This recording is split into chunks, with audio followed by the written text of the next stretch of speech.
Fiorano. January. Cold tarmac. A red car. A man in a new helmet. No cameras, no crowd, no fanfare. Just Lewis Hamilton climbing into a Ferrari for the very first time. And within a handful of laps, the engineers inside the garage went quiet. Not worried, not confused, shocked. Because what they were seeing on those telemetry screens didn't match anything they expected. Not from a driver who had never touched this car. Not from a man who'd spent 12 years married to a completely different machine. So here are the two questions that have been echoing through the Ferrari paddock ever since. How does a driver understand a brand new car before the engineers themselves do? And, more dangerously, what happens to Ferrari, to Leclerc, to the entire grid when that driver starts really pushing? To understand why this moment was so significant, you need to understand the pressure Ferrari walked in with. The SF26 isn't just a new car, it's a complete reset. New regulations, active aerodynamics, radical energy deployment. A machine built from the ground up for a new era.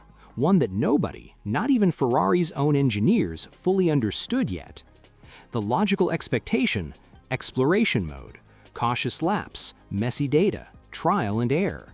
But that was just the start, because from the very first installation lap, the telemetry began telling a different story. Hamilton's braking was progressive, repeatable, clean, no overcorrections, no instinctive flinching. His throttle transitions showed a sensitivity to the SF26's hybrid deployment that normally takes weeks to develop. And then came the data they didn't expect to see so soon. The simulator correlation, Ferrari's longtime weakness, the gap between what works in theory and what works on track, began to close. What the simulator predicted, Hamilton was delivering, almost immediately. But then came Barcelona, and if Fiorano was a whisper, Barcelona was a statement. Ferrari ran a standard pre-season program, long runs, degradation tests, nothing unusual. But on the final day, soft tires, optimal conditions, a configuration built for one thing only, Hamilton went out. One lap, one sector at a time. The fastest time of the week, not just fastest Ferrari, fastest of everyone. And this is where the story gets dark.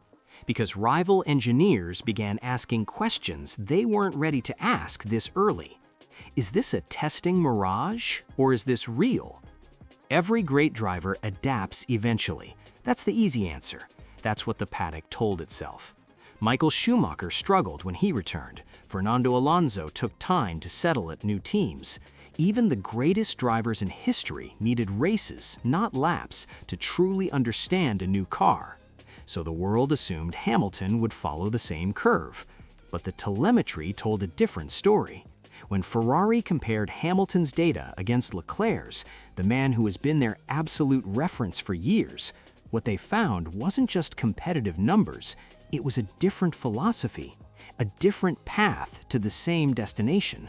Hamilton wasn't more aggressive, he was more precise. In the exact areas the 2026 regulations punish most, slow corner exits, hybrid energy deployment, mid-corner balance, he was already finding solutions Leclerc was still searching for.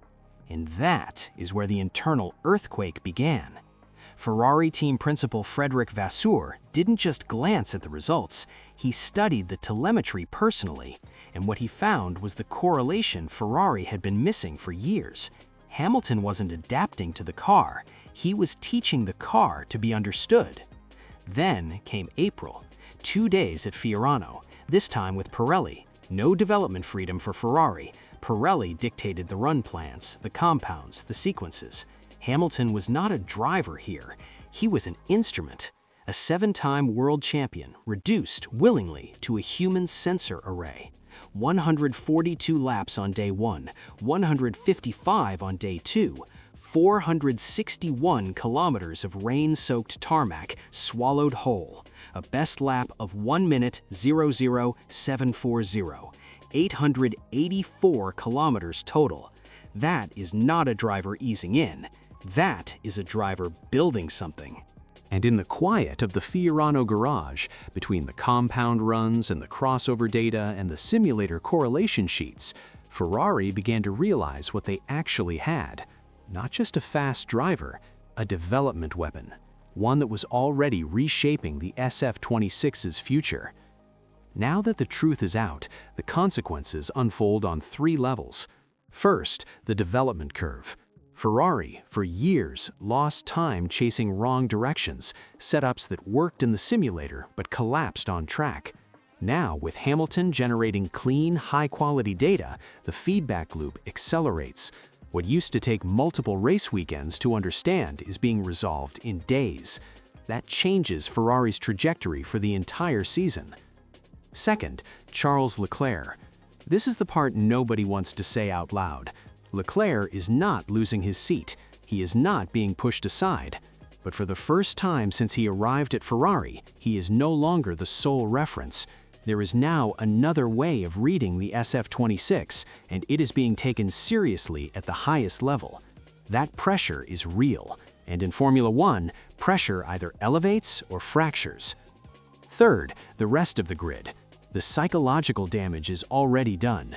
When rival teams see a driver of Hamilton's caliber synchronize this fast with a new regulation car, they don't just recalibrate Ferrari's threat level, they recalibrate their own assumptions, and those assumptions were already fragile. Meanwhile, behind closed doors in Maranello, the politics are accelerating. Fred Vasseur has a contract until 2027. In Formula One, contracts are polite fictions. The name Andrea Stella, the man who rebuilt McLaren into back-to-back constructors' champions, is being whispered in the same sentence as Ferrari's future. Italian media denies it. Paddock sources whisper it anyway. In Formula One, the denial is sometimes the confirmation. This wasn't just a fast test, it was a warning. And the paddock heard it. Scenario 1. Hamilton and Leclerc push each other to the absolute limit, and Ferrari, for the first time in a decade, leads a new regulation era from round 1. The Macarena wing lands in Miami, the July engine arrives, and the Scuderia roars again. Scenario 2. The internal tension between 2 development philosophies slows Ferrari's decisions, and they hand their rivals the one gift they needed most: time. McLaren capitalizes, Mercedes recovers, and Maranello watches another title slip through red fingers. Scenario 3. Hamilton finds the SF26's true ceiling before anyone else on the grid, at 40 years old, in red, and wins a championship that redefines what a career, what a life in Formula One can actually be. Can Ferrari manage 2 world-class reference points without breaking under the weight of both? Is Hamilton's early form the ceiling, or just the floor of what's coming when the upgraded engine arrives in July?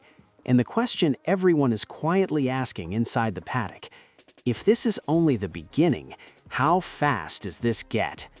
If you made it this far, you already know. This season isn't about who has the fastest car on paper. It's about who masters a completely new era first. So tell me, who's really pulling the strings in Formula One's biggest story right now? Because right now, Hamilton is already inside the answer.